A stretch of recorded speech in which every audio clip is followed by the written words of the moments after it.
Music by विकास राज रीगा सीतामढ़ी। हम शादी करल के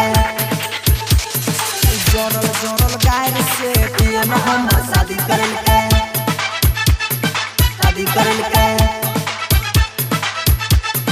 शादी करल के देवता के बीच ले देवता के बीच DJ Shri digital audio recording studio Bihar.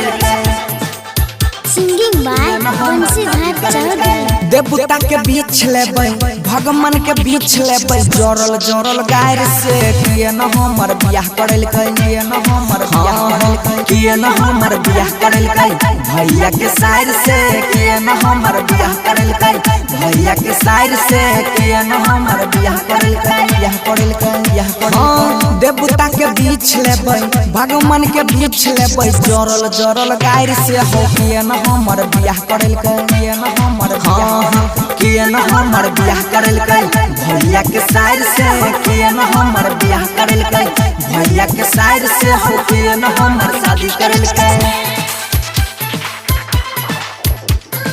किए न हमर शादी करल DJ Shri digital audio recording studio Bihariganj. Singing by Bansidhar Chaudhary.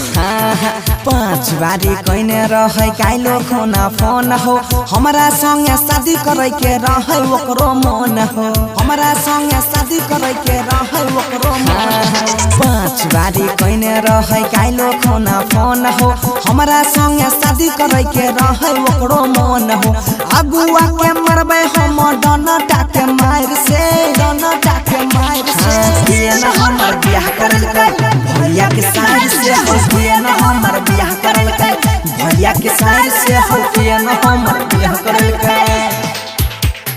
किए न हमर शादी करल music by Vikas Raj Riga Sitamarhi.